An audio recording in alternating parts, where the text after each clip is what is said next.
Ladies and gentlemen, boys and girls, children of all ages, welcome back to another episode of Talkin Top Tier. Woo, I thought I was going to lose it because it's been a minute, but I think your boy still got it. You know me, I'm your host, always doing the most, voice of champions, the man of many manifestations, the king of side quests, and, we do these podcasts, and I always got to bring a very, very special guest with me. Today's episode, all the way from the Quad Cities, Mr. Album of the Year with the prestige, it is Draft Pick. There should be like an applause button or something. I need something. Hey, I appreciate it, man. Yes, sir. Yes, sir. How you feeling? I'm feeling good, man. Every day above ground is a blessing. I would consider today and every day a holiday. Okay. Tone, I appreciate you making time and having me come up here, man. So salute to you, brother. Hey, man, I'm glad, I'm grateful. You know, I've been wanting to get you out here for a while, like whether it's a show, an interview, or whatnot. So I think the timing is perfect after this big win, the big W at this year's Iowa Music Awards, something that I feel like you should be a part of every single year. You're one of the hardest working artists in Iowa. You've been an inspiration to me since I was way younger. And just seeing your work, your growth, and finally being able to give you your flowers, like this is what the Music Awards is all about. Unfortunately, you couldn't make it, and I think we need to talk about everything, your perception of the Music Awards, the album itself. I did a review of the album. I think I did your album. I did the Zepsters album. And I did a couple other albums this year that got a private review before it got sent to the Academy and whatnot. And I want to talk about it all today. Man, first of all, that was dope, man. Your album review for the Prestige was surgical. Like, we talked off camera, absolutely phenomenal, and I appreciate you doing that. And, the Iowa Music Awards, man, it's a humbling experience to be, not only Team Iowa, but Iowa Excellence, and to be in this community of great talent is really a humbling experience. And the fact that I won Album of the Year is the cherry on top, and it's humility is the word that comes to mind. Yeah, and that's the thing, too. It's like a lot of people, I try to explain to people that the bigger win than the actual win of the trophy is being nominated. Facts. Because there were so many albums. I would say there was about 30 albums submitted, and out of those 30, 5 gets nominated. It got to the point where we had to break up genres, which is a good problem. Like, we don't want the hip-hop albums to be compared to the country albums. I would love to have 5 country albums, 5 hip-hop albums, 5 rock albums, and split it up that way. But, yeah, we had a ton of submissions. So just getting to that space of nominated as a best album and knowing how much work you've put into that album, that's definitely something to pat yourself on the back on. And then the win is just it's well-deserved, man. If you don't mind me telling kind of the backstory of – please. So – I got nominated for the Album of the Year. I went ahead and got suited. I got lined up, got the VIP table with my brother 20, and my wife had the flu. My children had strep. And that Sunday morning, my wife is sitting there looking like she's on the deathbed on the couch, like, just go, honey, go to your award show. And I couldn't leave the fam. I would have felt bad the whole time. Yeah. And it wasn't really about winning or losing. Like you said, being nominated amongst great talent is rewarding in itself. Yep. And I found out the next day that I actually won the award, and I had hit you up, and I was like, is this official, man? Because I don't want to post anything if it ain't official. For sure. And when I won it, man, it was just an incredible feeling because I worked really hard on the Prestige. And when we linked up last week and I got the award from you, I had to run over to my parents' house and give that award to my mom, who's my biggest fan. I love that. And so her little 5'4" self, man, she was so excited and crying, and it meant a lot. It was a full circle thing. And I wasn't there, but next year I'm putting it right on wax right now. Next year I'm going to not only be there to run it back for the B-side for the Album of the Year, but I definitely want to perform. I want to get on that stage and rock out. Okay. It's about time, man. I've been trying to get you on the stage for years, but you're literally one of the hardest working people I know. I know you work full-time, crazy hours. You got a big family you're taking care of. Talk to us a little bit about that. Man, so I work I'm a truck driver Mhm. over the road. I work third shift. I work 12 to 14 hours a night. Um, literally, like, I worked 72 hours this past week. Oh man. I do have a large family, all blessings. Mhm. I have 9 children. Woo! I'll name them all Damn. off. Wanye, Raven, Elijah, Hayden, Latasia, Jordan, Jaden, Jackson, and London. Daddy loves you, and they are definitely my inspiration. That's awesome. And my wife is my rock. She's the anchor. She holds it all down, and she's the real MVP. So I got to give her her flowers. Plus, if I don't mention her name and I come back home, I'm finna be in the hot tub. You know what I mean? I hear that, and that's the thing too. Like, you know, this music journey that we take, you know, it takes a toll on not does. just ourselves but our family as well. So when you have the right partner and the kids are understanding about something that you love and something you're passionate about, you know, that means the world. And when you don't have the right partner, it's tough. You know, it's when they don't understand it, or why are you doing this, or why are you investing, and they may not have something else that they're passionate about. So, you know, you definitely struck gold with the fam you got. I will say it's first of all, I believe in God. He's the head of my life. Nothing but praises to King Yahweh all day, every day. The blessings that I have, the doors that have unlocked for me, and the rooms that I've been able to get into was not my own doing. Yeah. And because I believe in God, because I have strong faith, because I have a good marriage, a good family life, a good balance in my life, it's the reason why I can bet on myself. It's the reason why that even if nobody else believes in what I'm doing, I believe in myself. Yeah. And that, like Andre 3000 said, great things happen in small rooms. Well, for me, they happen in my basement. And Tony, you've been in my basement, Yes, so I you know have. how we do it. Dude, I had a blast. Pull it up. How long ago do you think that was now? 2022. No way. Yeah, it was Oh, and it was literally you came down, knocked out your verse for Team Iowa. Yeah. Absolutely killed it, by the way. Thank you. And then we didn't really get a chance to hang out because you were on a mission doing what you had to do, and I literally had to go to work. Yeah. Yeah, I think I was with Tevin, and we had a studio session with Juan right before that. So we finished that session, barely caught you before work. I think I wrote the verse on site. Like, had to come up with it and get it done in time. And that's when I do my best work, honestly, is when I'm, like, under pressure. Facts. And it's more fun that way. It's exciting to pull up to the studio. I saw interview the other day where a dude explained that, like, we're low-key delusional. Like, we will have all this money and pay for the studio time and come with nothing and then leave with 4 or 5 different beautiful, you know, creations. That's how you got to do it. That's how you have to do it. I always know I got a hit when the kids come downstairs and they start dancing in the basement, singing the songs.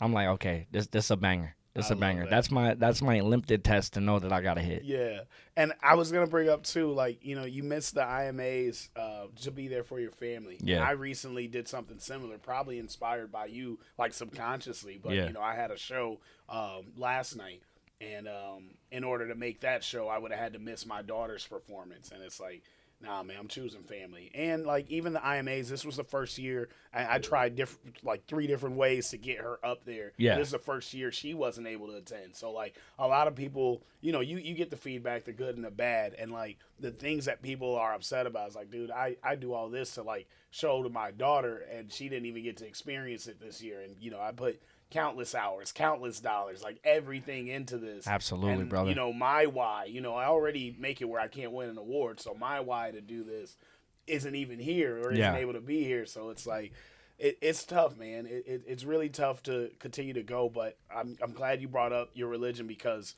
I'm big on God. Like every interview I do, sometimes I started with, first off, I'm big on God over here. Like, me and him talk every day.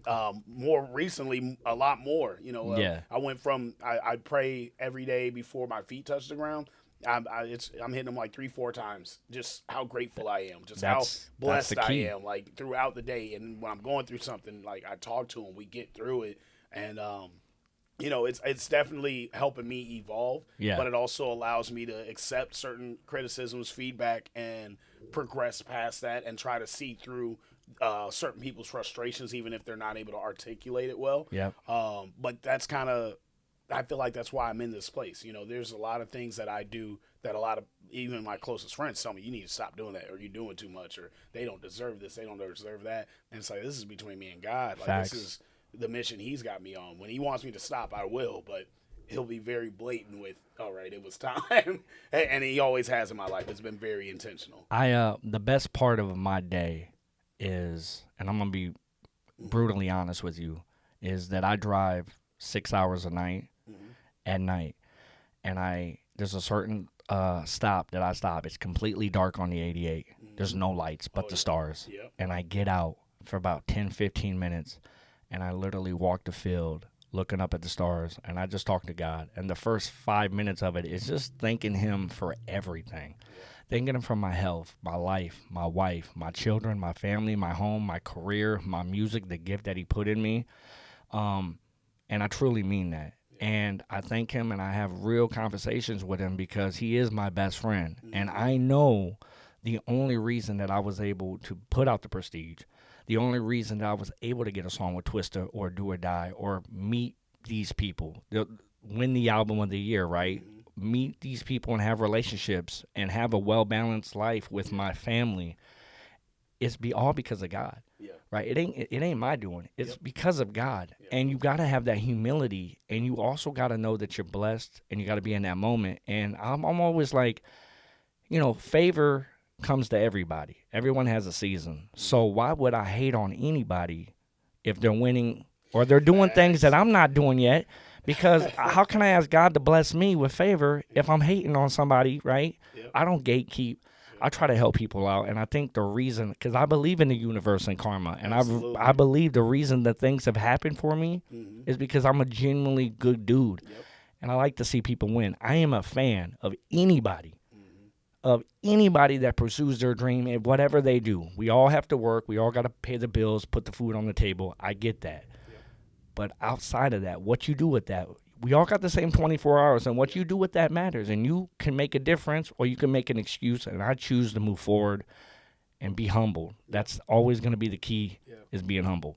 Dude, I literally live in that frequency. Even today, like, I had to leave my equipment kind of exposed, and I was like, I'm going to leave it with God, really. Like, if something happens, I get up and it's not there, it's like that person literally needed it more than I did. But I leave. I mean, I don't even want to say like a crazy amount of trust in God. I leave all the trust in God, and there's no crazy amount. Every amount is the right amount. Absolutely. I always feel I'm where I'm supposed to be. Like the funniest thing, and like I'll be frustrated at the time, but like I love posting when like I miss a flight or something crazy like that. And I always think like, that plane was probably about to crash, or like I would have got here earlier and then I would have walked out and then I would have got hit by a car. Like, I'm where I'm supposed to be, Facts. or I'm learning something very important now that's going to help me in the future. Sometimes that is the mistake. And our relationship, like me and God, is like, I can't even, and it's not that I want to do anything bad, but I have weak moments. And we all do. I recently had a moment where I snapped on my kid's mom. And like literally right after that, my uncle hit my roommate's car. And I'm like, bro, like literally as I hit send on the text, the most craziest thing will happen. And it's like, I knew I had no business doing that. And I know how blessed I am. And like, I've come a long way controlling my anger and so forth, and not, and just being able to handle everybody. But it's like, there's some people that are like, okay, she's my weakness. It's my kid's mom. We're always going to be attached. And we've been through a lot. So that's one person that will always be able to get under my skin. And it's like, this is a testament, or just a test altogether. God's like, you got to get past that. And I know that's your biggest hurdle. And He puts that there, Tone, because here's the thing that I tell my kids all the time. Adversity builds character. If everything went well, if everything worked how you wanted it to work, right? Then where's the character building, right? Like, seriously, where's the character building in that? And so I always tell myself, man, first of all, God, please remove me out of the way so I don't block a blessing for my family or myself. And I'm not perfect by any means. In fact, I'm the most imperfect person I know. And a lot of times I say to God, sometimes I feel like being a husband, a man, and a father is a thankless job, right? But then I'm like, God, you probably think it's a thankless job being who you are. Because you know what? I'm pretty ungrateful, and I don't appreciate you at times. And at times, I want you to deliver when I ain't putting none of the work in. Yeah. And that's not how that works. Yep. You got to meet God halfway. You got to meet these relationships halfway because, like you, I wear many hats as well. You know, I'm pulled in a lot of different directions. A lot of people count on me. There's a lot of pressure, right? And the only way that I get through it with a smile and with the demeanor that I have is because of God. Yeah. And I'm always going to give him the glory because, you know, a lot of people my father-in-law used to say this, people see the glory, but they don't know the story. And the journey to the mountain is the real story. Because when you get to the top of the mountain, you're at the top, right? Yeah. Yeah. But it's the journey that builds character, that creates the memories. That's the monster of it, right? Rocky Balboa series is always my favorite, right? Yep. Because underdog story. he's an underdog, but it's the journey of getting. It ain't really him winning the fight. Yeah. It's everything in between that. Yep. It's going. And that's how life is. Yep. And that's how you got to be. Hey, I'm a big Rocky fan too, so that's super dope. I love that reference. Man, so let's talk about the album itself, bringing it together. Yeah. How long did you work on it? So I started on the Prestige, the concept of it, probably around 2010. Oh my goodness! That's the title, right? I was like Dr. Dre with the Detox, right? But life happens, man. I got a divorce. I got remarried. I had kids. You know, I went back to Vegas a few times, trying to figure things out. Life happens, right? Oh yeah. But in 2019, I took a bet. I took a chance on myself, and I built a recording studio in my basement, and I started to get back into the music because, you know, the one thing that we can get lost as men is the responsibilities that we wear of taking care of our families. And we get lost in the sauce where it's like, you know, if this is a percentage pie, there's got to be 5% that's just you. It's about you. And it's okay to be selfish for yourself because a lot of times we'll put ourselves on the back burner. And so I got the recording studio. I started to work on that process. And one thing led to another. And I've always kept good relationships with a lot of people, you know, because I put out an album in 2008 called Feel Good Music. And I was able to go on a tour circuit with a lot of the Midwest artists, Chicago artists. And I was able to meet the Twisters, the Do or Dies, and all that. And I kept relationships. Obviously, I'm not texting Twister or calling Twister. You know what I'm saying? Like, people ask me if I talk to Trippie Redd every day. I'm like, I actually paid for the verse and never had a conversation with him. Yeah. So, I mean, the reality of it is, I know Twister. Twister always called me. I don't even think Twister knows my rap name. He calls me, every time we ever interact, it's awesome. Iowa. What's up, Iowa? Nice. He knows I'm from Iowa, though. Yeah. But, we were able to make that happen, and I put that record out, and I purposely put that record out. When the album, I had no clear vision on what I was going to do with the album, but I needed to get back in because I stopped doing music for 12 years. And I needed to get back in because I was basically a brand new artist. Yeah. Like, people have short-term memories, so people ain't remembering the Feel Good Music album. Oh, yeah. So when I put the record out with Twista, you know, people took it serious. The quality, they're like, okay, I don't know who this guy is, but he's got an original record with Twista. Yeah. And then that opened the door of business with other artists that said, okay, you got the big homie Twista on you, the cosign on you. Well, I know you're legit. Yep. And I just built upon that. And it took about 5 years in total because, like I said, I work 70 hours a week. There's only 24 hours in a day. If I'm working 12, 14, I got to sleep. I still have to be a father and a husband. I still got those responsibilities that I cannot and I will not compromise that because that's the true blessing, right? And we don't even get to the music if I don't have the home life in order. Exactly. So you got to dot your I's and cross your T's. It was a slow process, but in the end, full circle is well worth it because The Prestige is an incredible album. I won the Album of the Year for a reason. And so I'm very grateful and thankful, and I'm proud of what I put out. And just having this conversation, I feel like it was God's plan. Like, facts. But the fact that you said 2010? 2010, yes. So 15 years in the making. 15 years. And I never changed the album title because even back then, The Prestige meant to me the best version of myself, right? And in the process, I didn't know it at the time, right?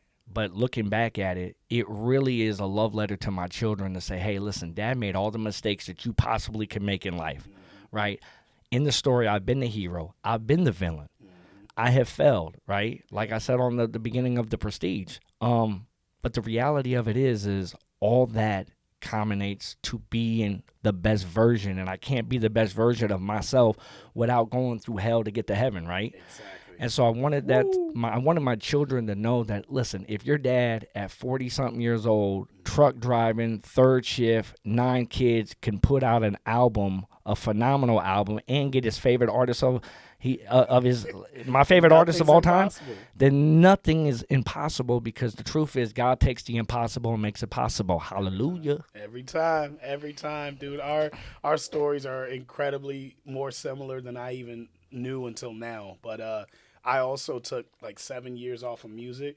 I focused on a marriage that didn't work out. We ended up getting divorced, and someone recently brought up to me, like, it sounds like you had a whole nother life. I was like, I did. Yeah. But this life I'm living right now is my favorite. Like, this Yeah. is the best one out of all the different lives I live. But I did let me just work and focus on the family. And I did where you didn't give yourself the 5% of you.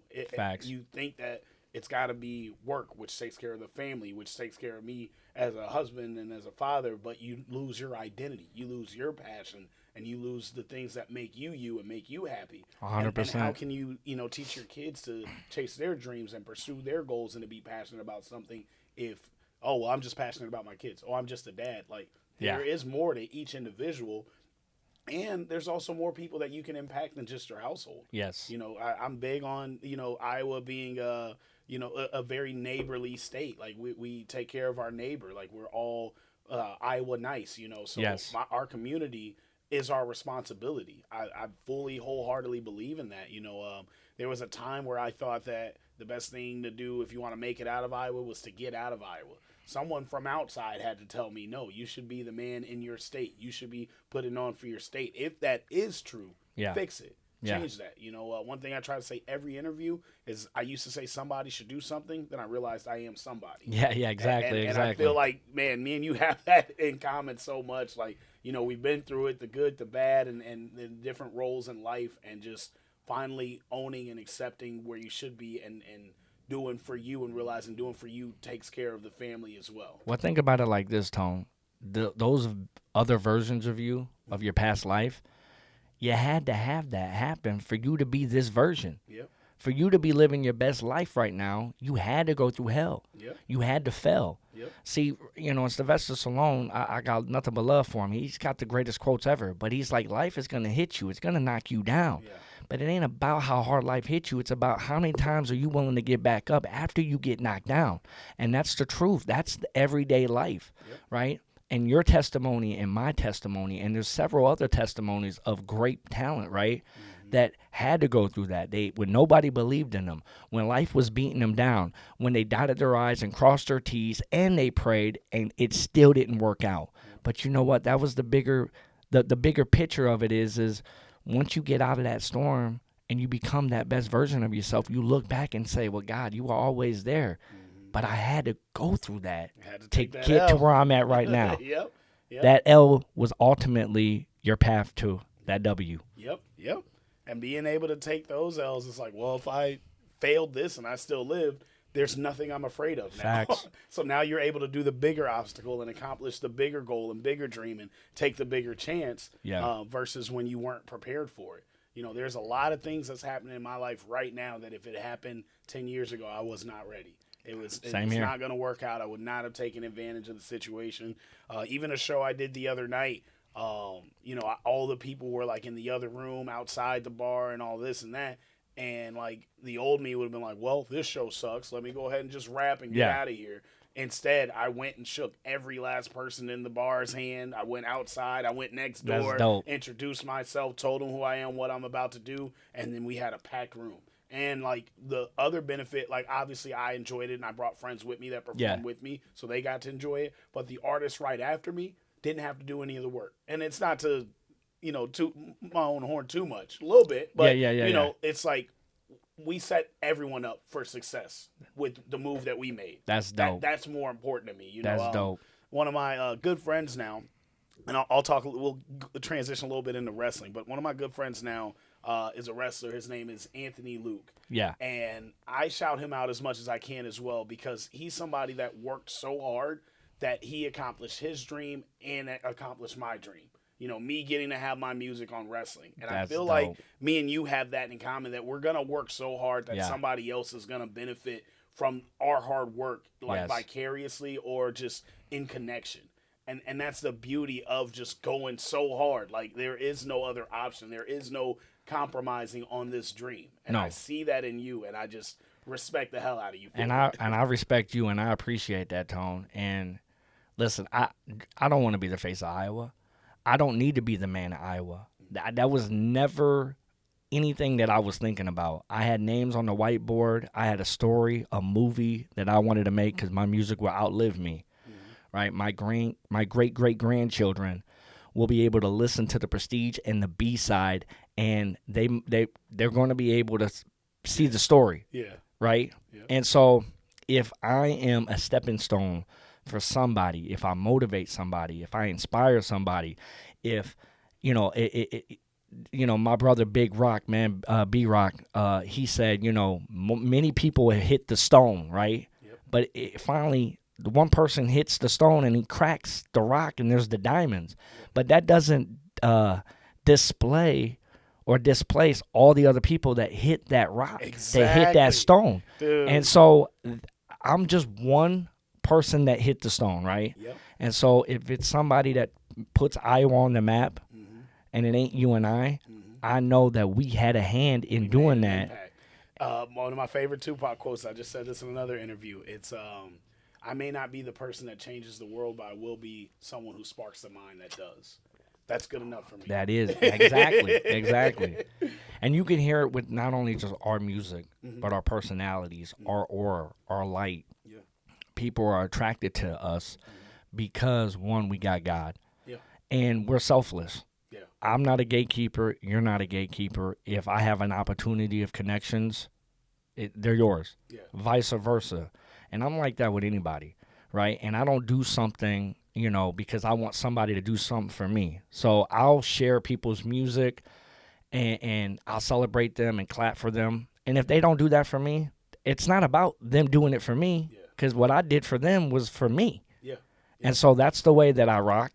And again, it all circles back to humility. And that is the reason why I have been blessed, not just musically, but in my personal life as well. And I can't keep, I know I'm going to sound like a broken record, but I give God all the glory, man. Got to. Come on. Got to. All right. So back on the album. Yes, sir. We talked about you getting to work with a lot of your favorites or all your favorites. Let's run down the features. How many tracks total is on there? So we got right here, we got the Prestige right here. We got 22 records on the A side. I'm going to call this part one the A side because the B side is the conclusion of this great masterpiece. Okay. Some of the features that I got on here is I got Sarah Johnson. I got Derek Levi from the hometown. John Bellinger is actually from London, England. Nice. So I got John Bellinger, Jason Benjamin, who's out of Orlando, Florida. You know, I had to get Tone to Boston Peasy, Team Iowa. What up, Team Iowa? I had to get that. And a real quick thing on that Team Iowa. I wanted to get different personalities, different flows, different energy. And all three of us, we love Iowa. Yep. And it all worked perfectly. And then we went up to Iowa City, shot that video with 20. Shout out 2020 Visions. And that thing was fire. Yes. Congratulations to 20 on that. Yeah. Then I got my man Scotty Music on 3 records on this one with my man Blaze 5 out of Las Vegas. So it's a very diverse people. I got my wife. I actually have my children on it. I got my cousin Keisha and my cousin Vonnie on it. Nice. And then I had to go get some heavy hitters like Twista and Do or Die. And let me tell you a funny story about the Twista record. Please do. So I said this on 20's podcast. So B Hype and Type Mike are his in-house producer and hype man, and I keep more contact with them than Twista. Like I said, if I text or call Twista, he'd probably answer, and then he'd probably block me. You know, you got to be professional, there's right? There's levels to this for sure. Yeah. He's the GOAT, right? But B Hype and DJ Type Mike, that's a different story. They're more relatable. right? They're behind the scenes. Yep. And so, I kept those type of relationships going. And then in 2019, B Hype said to me, hey, they're having a summer 96 tour up here. They got all of them. Do or Die, Shauna, Psychodrama, Crucial Conflict. Won't you come up? So I came up there, and that was the first time I saw Twista in about 7 years. And he's like, Iowa, what up, man? And I was like, man, we should work. He's like, no doubt, no doubt. And at that time, he probably was just saying that, right? Right. But then a few months later, I want to say in February, before the pandemic hit, there was the NBA All-Star Week in Chicago, and Twista was having a listening party, about 25 people. Okay. And B Hype said, won't you come up, man? And you know what I'm saying? That sounds really exclusive for a listening party. It was very 25 people. It was very exclusive. Oh man, that's VIP. That was beyond VIP, right? Because we're in the big studio of Toxic. And so the platinum plaques all over the place. Mm-hmm. But I went up there with the session, and I said to B Hype, I said, hey man, can you try to make this transition happen for me? He's like, man, listen, let's see what we can, but closed mouths don't get fed. So I went up there, drove up there in the middle of winter, February, in Chicago, worked the night before. So I took the night off, but I was determined to get him on the record because I knew once he heard Sexy Girls, he was going to vibe to it. Because I studied him. Yeah. I studied him like a math test. Yep. I studied him and Do or Die.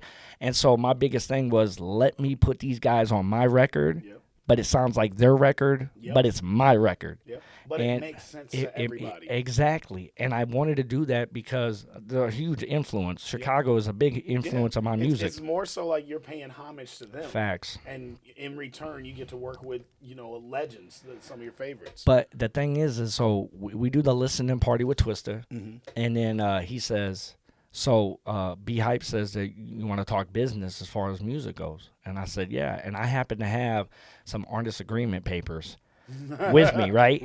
Just ready, right? Because I knew in my head, I said, this is going to happen. Because I know once he hears it, he's like, yo. That determination changes everything. He said, Type Mike, put the session up. So we in the studio, and he's listening to my record, Sexy Girls. And this is my favorite artist of all time. Listening, right in front of you? Vibing to the record. Wow. And he looks and he says, let's do it. Let's put in this work.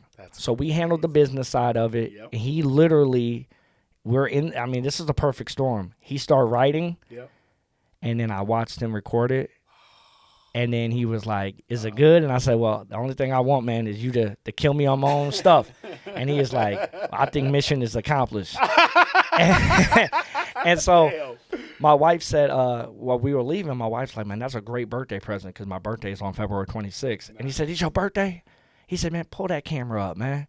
And that's when I got the famous, and I'm going to post it for the rest of my life on my birthday when he's like, hey, man, happy birthday to my dog.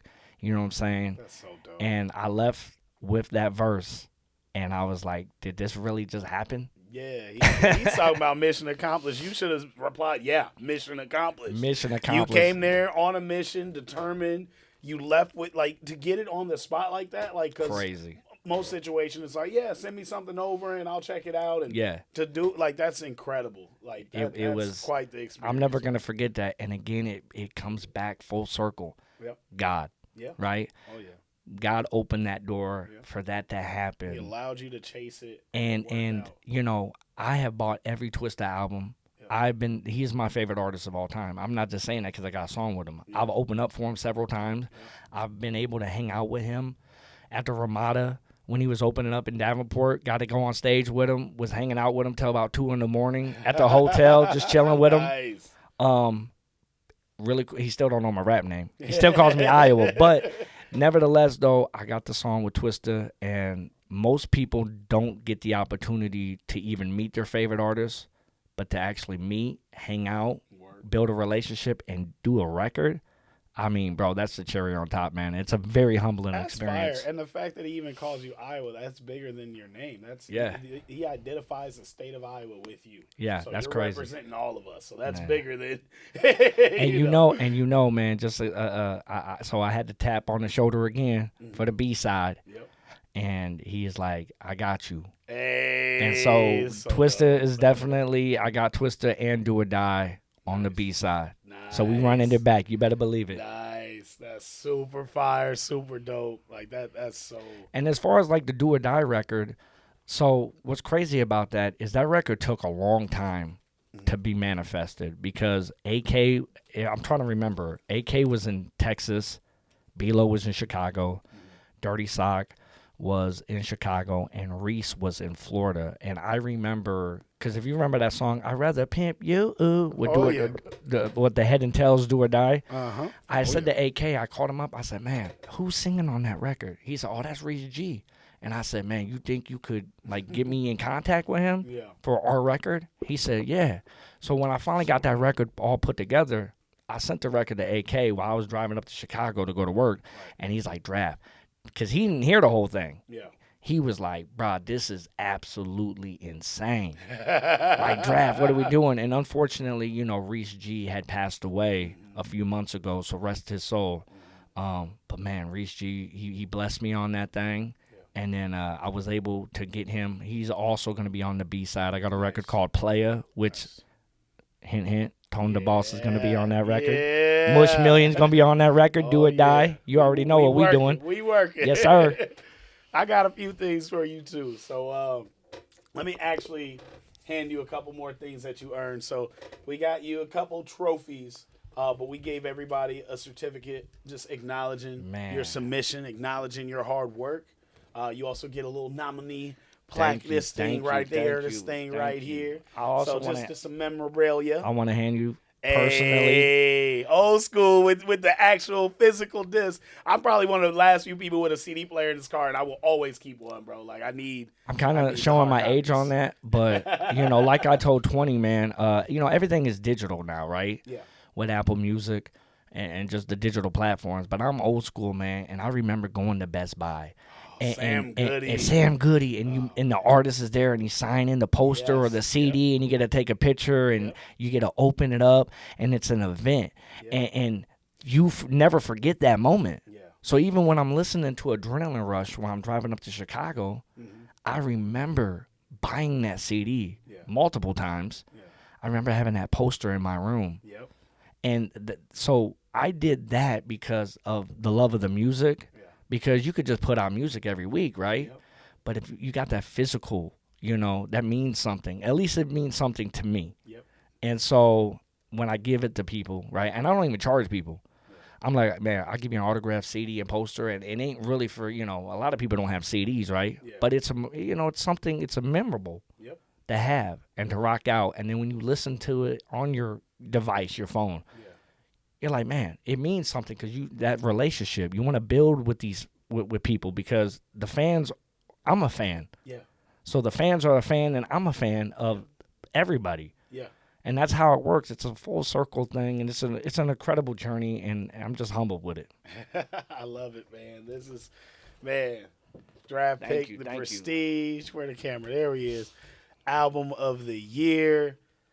I love it, man. Let's get into one of our games here because I feel like you kind of might have given some of the answers already. So I just want some assurances that that my predictions are correct. But I want to do like we always do a top five, and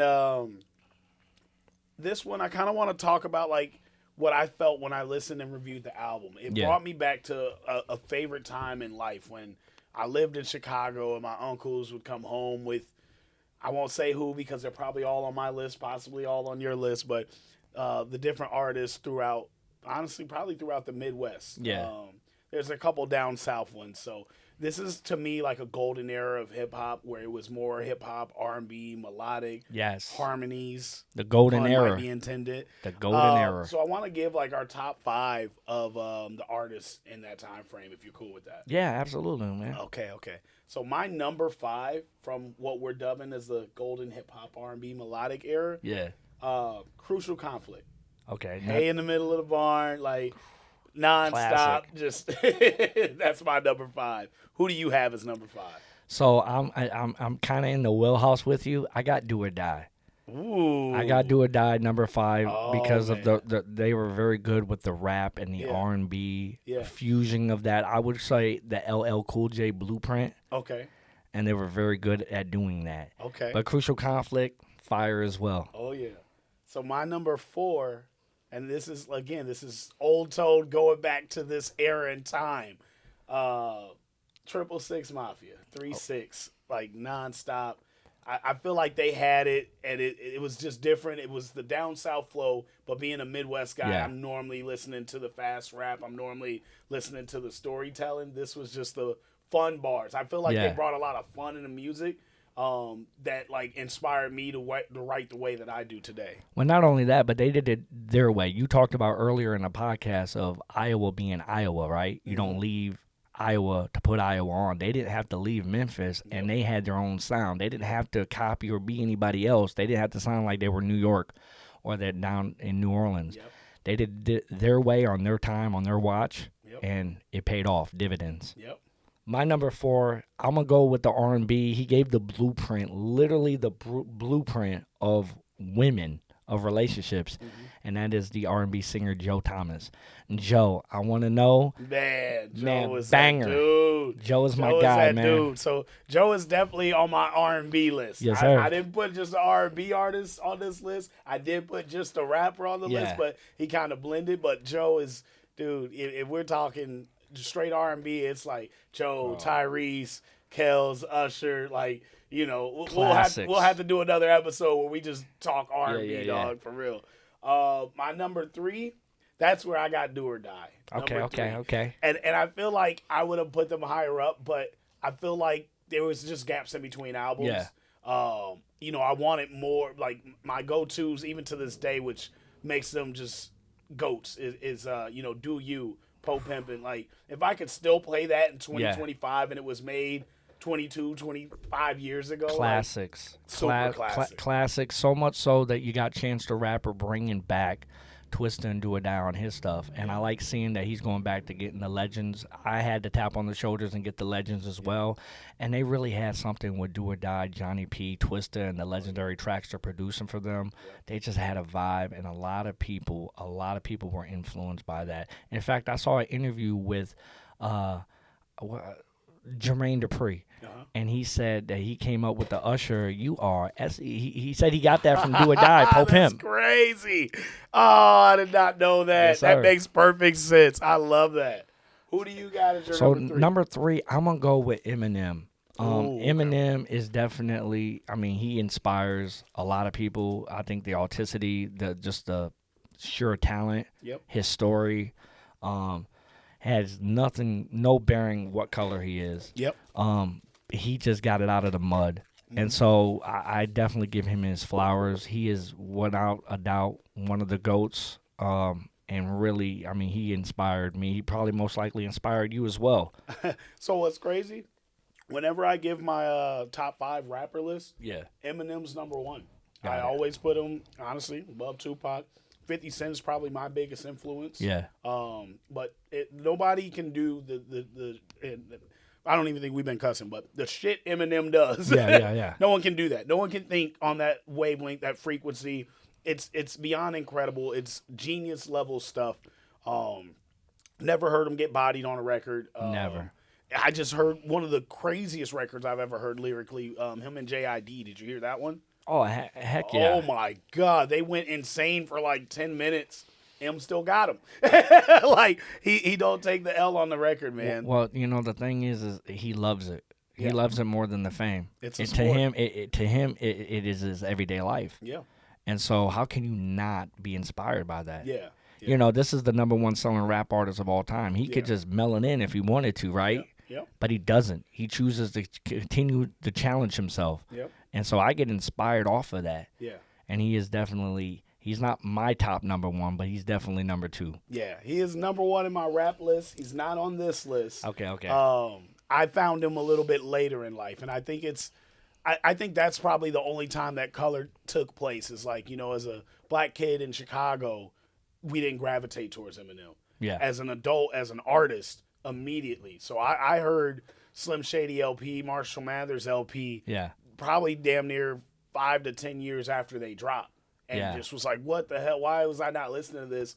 And I just probably wouldn't have appreciated it. You know, when he drops his singles, he drops the funny music. You know, Yeah. the, hi, my name is, or will the real Slim Shady please stand up? So that's what I see him for, is more the comedic stuff. Yeah. When you listen to the projects, and now it's like, I remember pissing off my girlfriend at the time because we were in Miami, and I think Music to Be Murdered By dropped. I'm like, I gotta go back to the room. I gotta listen to this right now. Like, literally left the club to listen to that album, and I've done that for every album. And like, the only one that I felt disappointed in was Relapse, and then I listened to it again, and like, even with all the accents, I'm like, this shit was also incredible. Like, no one can do that, and like, yes, he was consistent as hell with these accents, but if you listen to the lyrics, the wordplay, the creativity, like, that dude's next level, man. he is definitely next level. He deserves his flowers. He's one of the GOATs, and he's a big inspiration to me. That's dope. All right, my number 2, Bone Thugs and Harmony. I think you kind of predicted that. That was, man, big influence. Like, the not just the fast rap, but like literally the harmony. I think people don't appreciate that as much as they should. Just being able to hum along with your music and make the melodies and make something super iconic every time they speak. I think I got a song with Crazy. I might have a song with another. I've worked with like a million people, but I know I got a record with Crazy, which is super dope, and just an honor to be able to work with one of your idols. Like, Facts. It's incredible. But yeah, Bone Thugs are my number 2. Who do you have as your number 2? Real quick on the Bone Thugs and Harmony, man. I'm 43. Mm-hmm. So in that era, like I love Bone too. But I'm growing in the Midwest, man. Especially, Chicago is the big homie. And so when Bone and Do or Die and Crucial Conflict and Twister were beefing, I chose the side of Chicago. Mm-hmm. So I was more on that side. Yep. But I mean, East 99 is a classic. Like, you know what I'm saying? I could bump that now all day, every day. But my number 2, I'm gonna go back to the R&B pop. Justin Timberlake, incredible. JT. Me and my wife got to go up to Chicago last summer, and we got to see him tour. That was on my bucket list, to see Justin Timberlake perform. Mm-hmm. The man rocked out 20,000 people by himself in his band. No stops. He just went in, and I was already a big fan of him. And then to see that work ethic of his performance. And so Justin Timberlake is a huge influence, and he's my number 2. JT is my GOAT. I'm going to bring him up in the next game we're going to do, but he is definitely like R&B and pop music. Top 5. And I haven't done a top 5 pop artist yet. Like, I'm still, I would say honestly, more in recent years understanding what pop is, because like, to me, pop was always like the commercial to radio stuff. Yeah. But like doing the music awards and like, like that's why I think I'm blessed to be in a position I'm in. But like having artists explain to me the difference between hard rock and metal. Yeah. And just the different genres, and like, no, I'm a pop artist that does R&B music, or I'm a R&B artist that does rap, and it's. But that's important. Understanding what the genre is, what it means, how long it's been around, etc. That's definitely something that I want to explore more, just with the artists that I work with, but also just understanding music altogether. So, and that's the beauty about music, is because it's so many different genres, right? Mm-hmm. Even when you go with R&B, you got neo soul, you got Afro beats. Yep. There's genres within the genres, and it's all good music. Yep. It's all good music, and I love it. And that's why the Prestige, there's so much infusion of the R&B with the pop, with the rap. I don't want to be niche. I want to be marketable, because I want all people of all backgrounds to enjoy the music and be able to experience. And I feel like if you just put yourself in a box, you're really doing a disservice for yourself. Yep. You want to have a mass appeal. Mm-hmm. And I felt like Justin Timberlake had that mass appeal. An Eminem has that mass appeal. Absolutely. So, my number 1, I do a lot of these lists. Yeah. And this person is not only a huge influence on my career, it's somebody that I've got to open up for. But as a kid, grew up listening to him. When he got his first big deal, that was a big deal to me. Yeah, yeah. So I'm happy to finally put him as number 1 on one of my lists. But for that golden era, me growing up, Chicago, had to be Twister. Hey, he was my number one as well. What? But I want to hear your perspective on why he's your number one versus mine. So a lot of it is he was Chicago's hero, literally. Like, he's the biggest thing. It's literally like him and R. Kelly. Yes. And we know how R. Kelly tarnished his reputation. But Twista, he stayed true, to the city, to who he is. Listening to the original Adrenaline Rush, and knowing what it was like, that everyone, it was like a universal language out there. Like, we all know the album, we all trying to rap fast. Like, it was just incredible. And then coming to Iowa and people didn't know who he was like insane to me, because I came to Iowa at a young age, and I'm telling people about who Twista is. It's like, how do I have to tell you about this legend? Yes. And then when he finally got the deal with Rockefeller, like, I just remixed We Are the Champions, which is a song that didn't make it on any album, I don't think, but it was a Rockefeller song that Twista, like, he does the fast flow on it, and it introduces him. And it Put was Rockefeller on my pinky ring. Yes. So, I still pay homage to him this day. And like I said, getting to open up for him when I became an artist, like, I think it's at least 3 times I've got to open up with him. And then knowing you, and you've got the records with him, like, it's just the coolest full circle situation. And it's just, he is the GOAT, and he doesn't get his flowers enough. He does not get his flowers, and he is my number one rapper. He's my number one artist of all time for a lot of the reasons why you said what you said. Mm-hmm. The man been in the game for 30 years. I can't name 5 songs in 30 years where somebody outperformed him on a song. No, it doesn't happen. It does not happen. you call Twista because you want Twista to kill the record. That's what it is. And his catalog is flawless. And he was always an artist where his rap patterns and his cadence of how he can ride the beat, and it's like you can hear every word clear because he's a surgeon, right? Yes. And yet you can't repeat it. It's very hard to do that, right? And he was very good with the LL Cool J blueprint of R&B with the raps. Yep. And he can flip the coin, right? He can give you that hardcore Chicago sound, and he can make a radio hit record. Yep. And he was very good at doing that. And they always say you don't want to ever meet your heroes, right? Mm-hmm. I've always heard that. Yep. And I got to say, every interaction that I've had with Twista has been really great. And I could tell that he knows that. I think he gravitated to me because, one, he knew I was really his fan. Yeah. Like, he could tell I bought every one of his albums, right? And he liked that. Yeah. You know what I'm saying? Yeah. And that's why he probably gave the kid the chance, right? Yep. And he blessed me. Like I said, most people don't get to meet their favorite artist, let alone get a song with them. Yep. Like, that's forever. Yep. And then to be able to run it back on the B-side. That's insane. You know what I'm saying? To be able to run it back on the B-side. And so Twista is my number one. And, when I lived in Las Vegas, I went to high school in Vegas. Mm-hmm.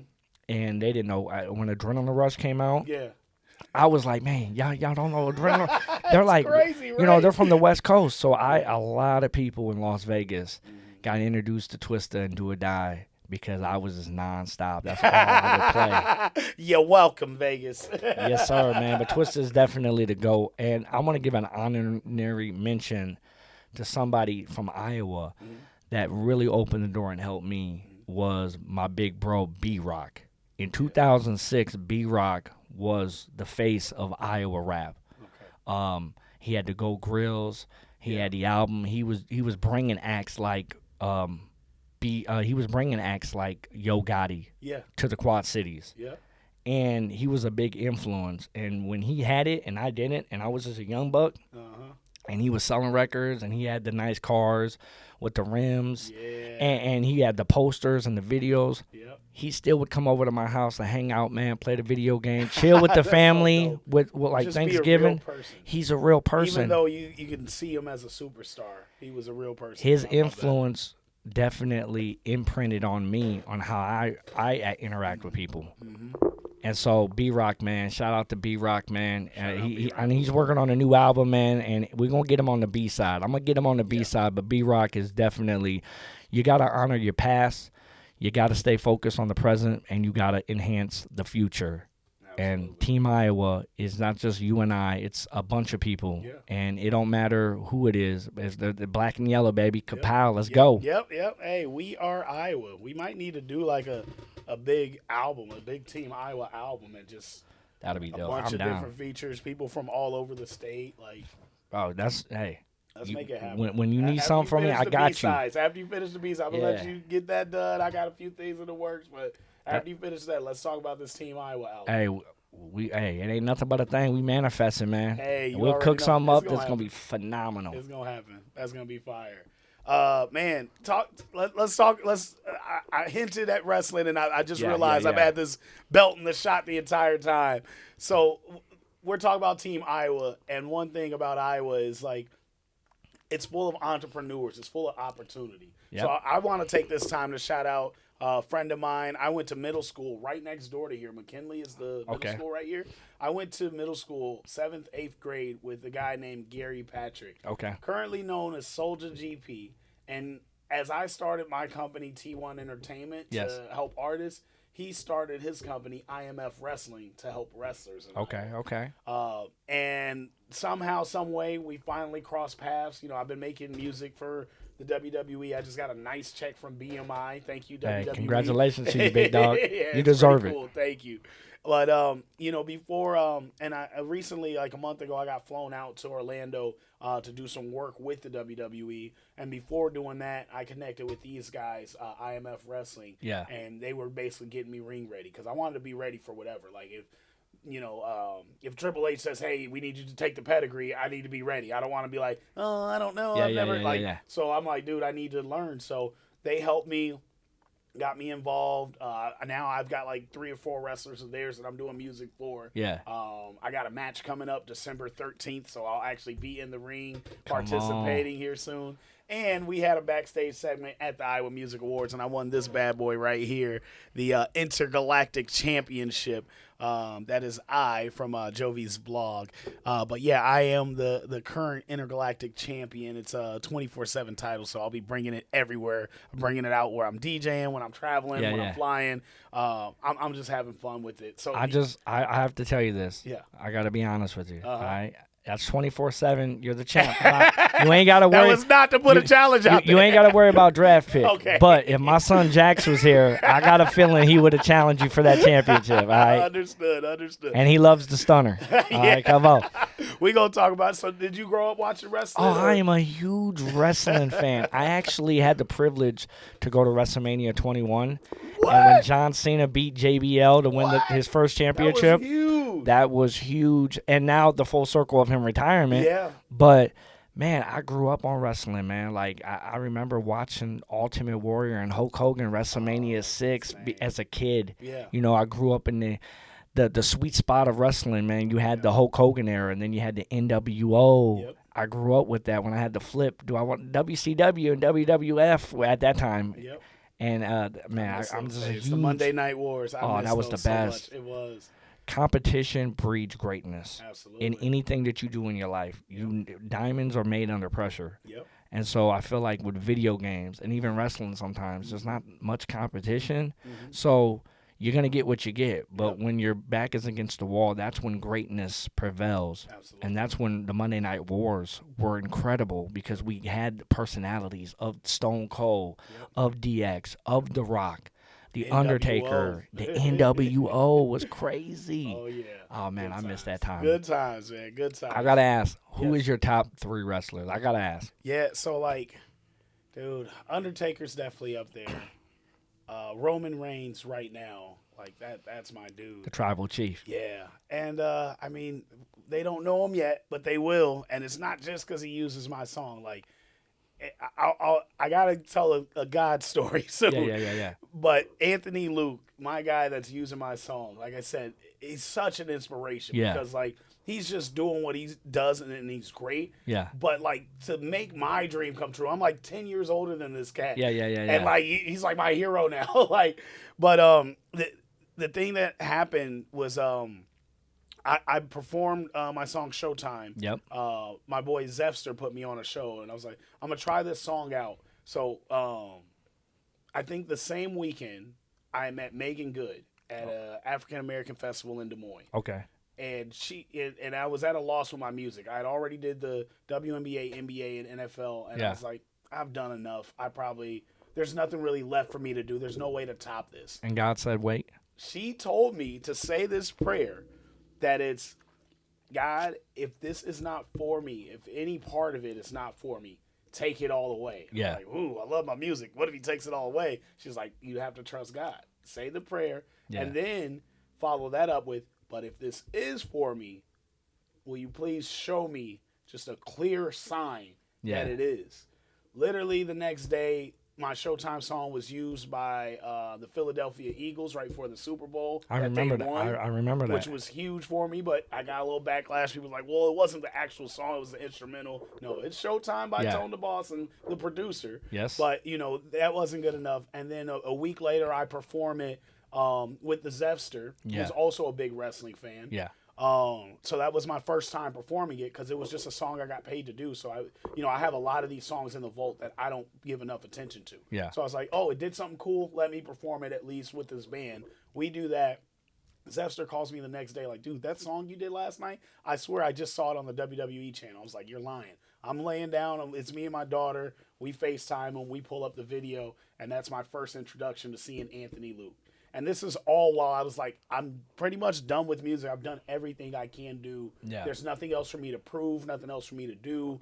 Like, this is insane, the run that I've had. Yeah. But the things that I accomplished, like, I don't watch NFL every week. I don't watch NBA. I watch WWE nonstop. Yes. Like, I think you saw my phone going off earlier. There's like a WWE game I play every day nonstop. Yeah. Like, and I watch a unhealthy amount of hours of the show. Yeah. So this win was like for me. This was that sign directly from God, very clear that I'm doing what I'm supposed to be doing. And I reached out to the wrestler to thank him, and he's like, "Hey, are you coming to Vegas for WrestleMania?" And I'm like, "Dude, I'm super broke." But, he's like, well, I'll be out there. It'd be dope to meet you. And I make a Facebook post like, hey, man, if anybody wants to help my dreams come true, anything helps. Dude, I raised so much money off one post. I was able to book my flight, the hotel, the tickets to Mania, got to meet Anthony Luke there. And he was just super cool, man. There was like 200 people in line to meet him. Yeah. And he's a new guy. And he points to me in line. The security comes, grab me. Hey, are you Tone the Boss? He's like, come up here. And it's like right as they're closing the line off. And it was just the most greatest experience ever, that alone. Then getting to see him come out to the song and wrestle. That to your was song. Yes. So the story keeps getting better. And this is like just my relationship with God and why I'm so blessed. So we meet, we keep in contact. I'm watching the show. Me and my family, like, we're big. We were really big on like watching a show and binge watching shows together, but we had nothing. Like, there's just not a lot of good content out. We would watch this together. So this is now a bonding and pastime for me and my family every week. Watching him compete. I'm texting him as I see the episodes, and it's just such a cool experience. And then one of my good friends and business partners, Shy Songwriter, invites me to Orlando to do some work. And I text Anthony Luke like, hey, I'm going to Orlando. It'd be cool to get to see you or something. Maybe do a podcast. And he's like, I'll do you one better. We'll invite you out.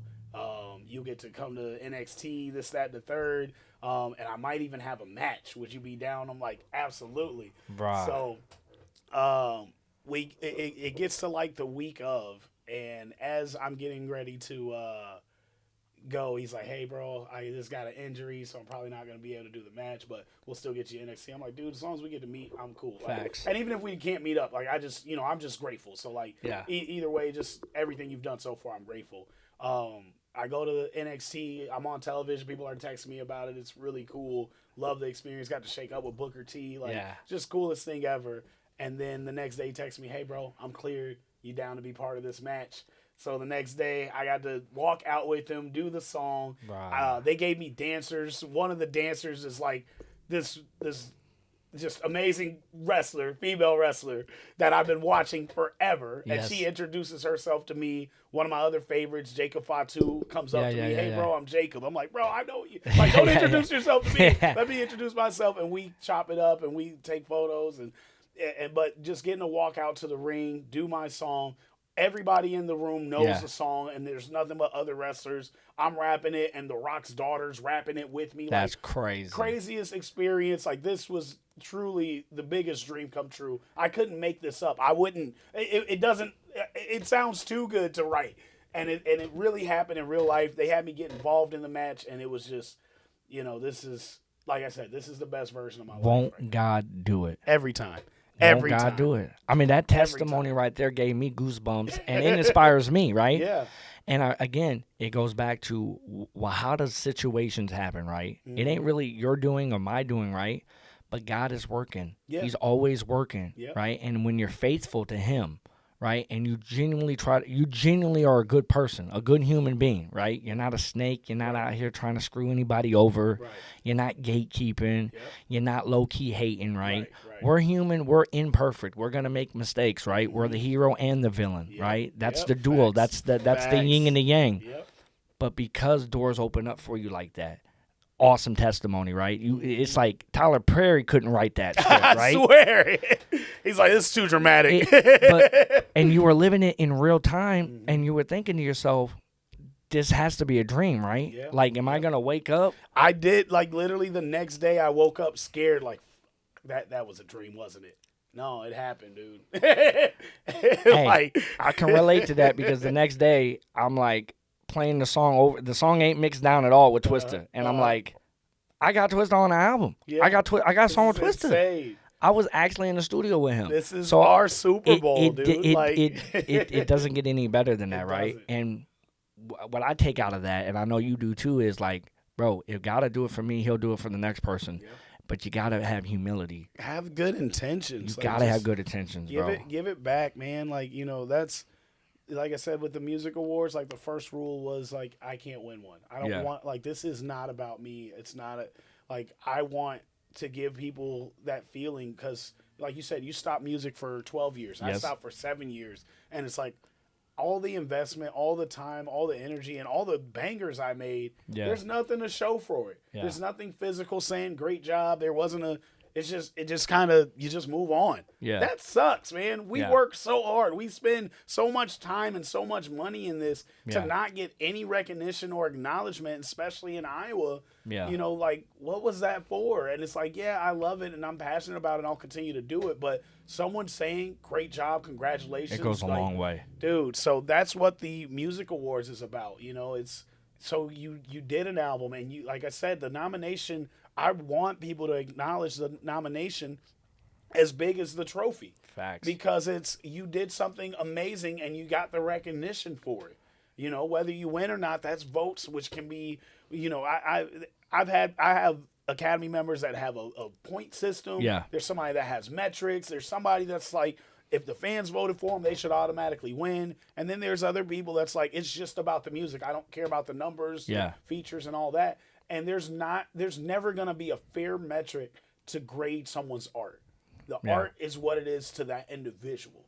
How we receive it is definitely up to us. But voting and winning that way, I don't think there's ever going to be just a straight up fair way to judge anybody's art. So I never want anybody to feel like they lost.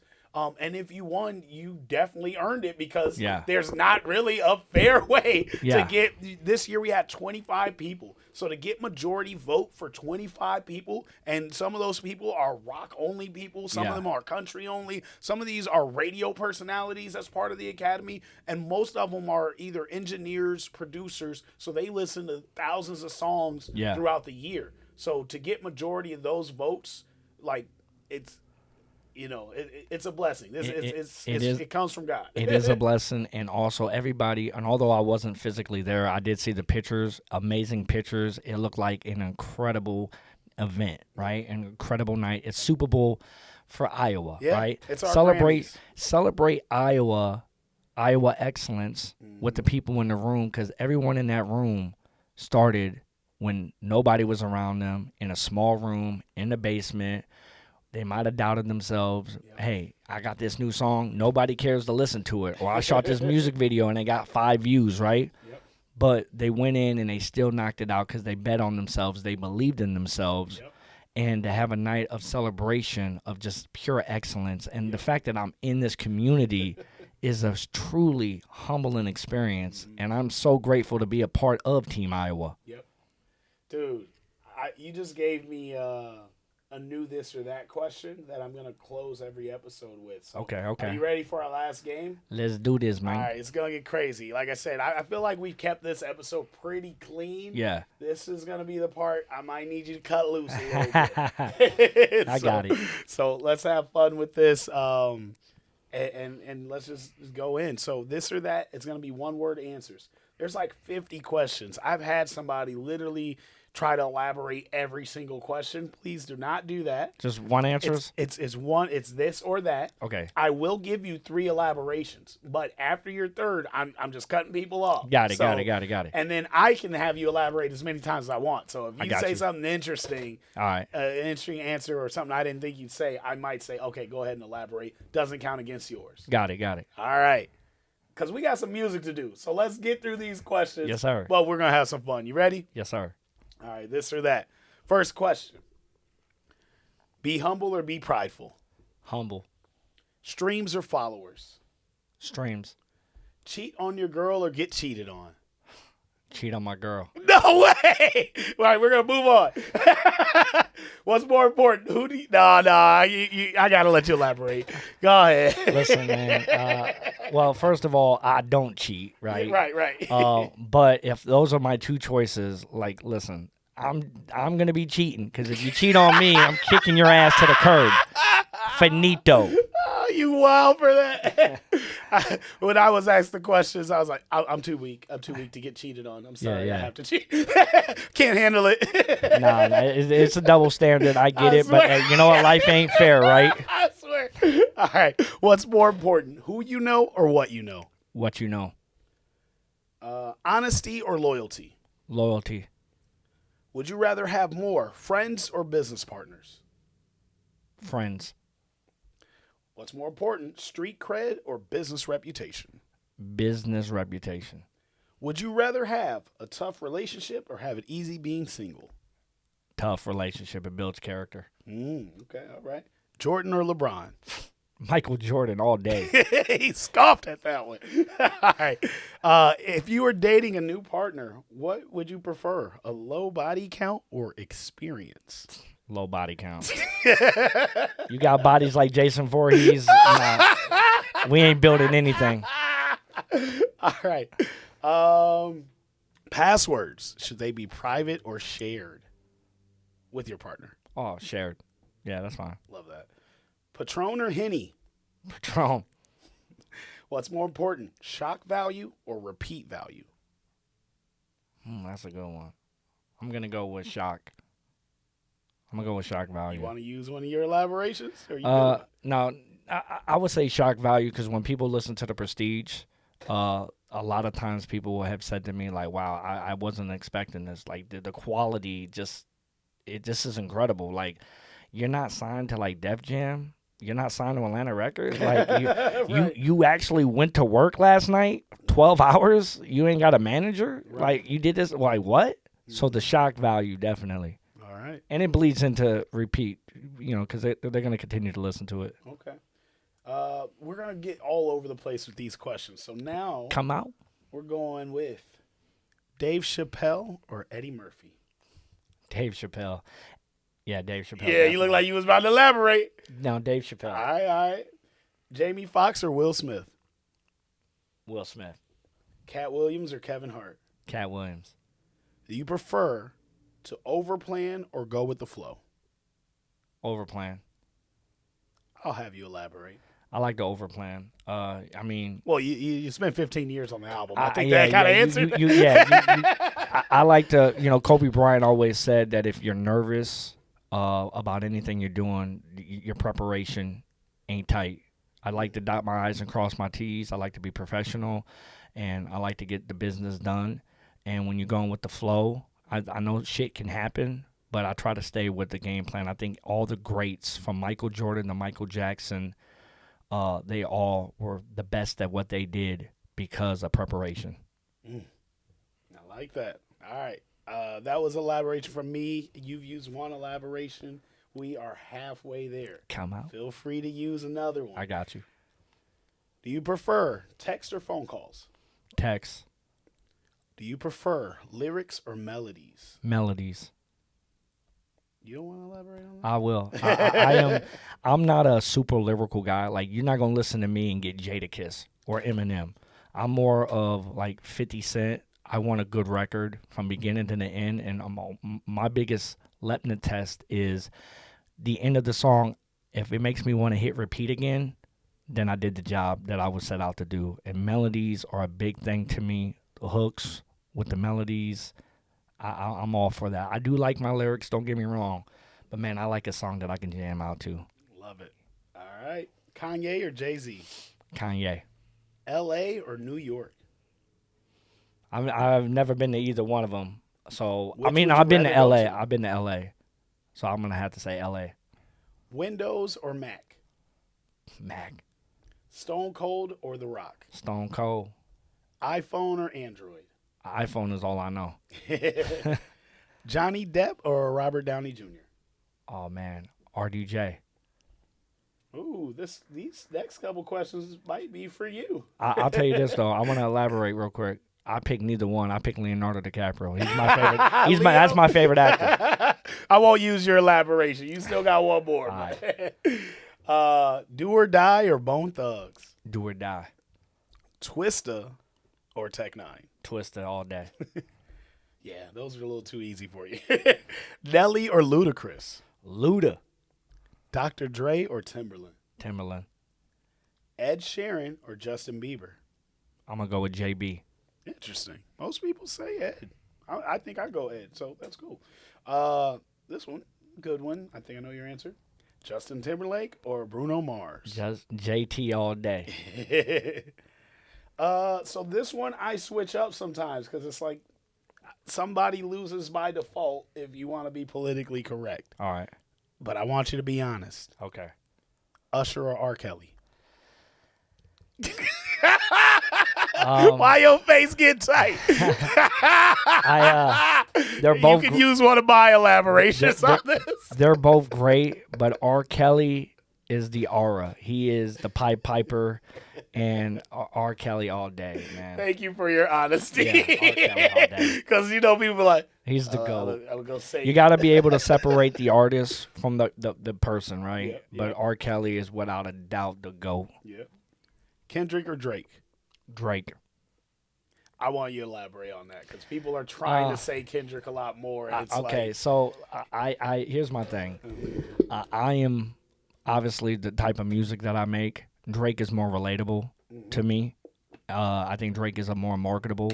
And so Drake's music relates a lot more than me than Kendrick. Kendrick is amazing, without a doubt. But I can vibe to Drake like any 7 days a week. Like Drake is a legend, and I like Kendrick, but I gotta be in the mood for a Kendrick record. You know what I'm saying? Yep. Between that beef of them, I know I'm gonna probably be the minority to this, but I think Drake bodied his ass on Family Ties. I just listened to Family Matters last Family night. Matters. I think just he listened bodied, to it last night. And I'm like, this got so swept under the rug because of the shock factor of Meet the Grams dropping so fast. Yeah. But that Family Matters. Also, he literally was battling like 20 people. He went in on Kendrick everyone. never really got his full attention. He was trying to, take shots at so many people, but that Family Matters is so dope. He bodied that. He Even got like push-ups, 4 songs. Push-ups is hilarious. Yeah. And it's so clever. Like, the drop and give me 50, and he's talking about 50%, and then he's top, and then 50 Cent and having Who Kid. Like, it's just that shit. I know they're gonna say. I know the culture is like Kendrick won, but I got an ear for music, and I just Drake ultimately is to me the better artist. Drake to me also is the better artist. Kendrick won via antics to me. Now Euphoria, that was insane. That comeback to push-ups, like, if we can go round for round, I actually still probably don't know because it's not like us wasn't just like a diss record. It was I can make a hit too. Yeah. Which that surprised me, and it was so good and so catchy and such a damaging blow. But I also think the problem with that is Kendrick now he reached that level with he's never gonna be able to top that. Well, and so everything it it's like screwed hip hop over. well, it's just like well, it's like Twister and Adrenaline Rush. Once he put that album out, and that was elite of elite lyrics, Yep. like he could never top that, right? Yeah, no skip. Yep.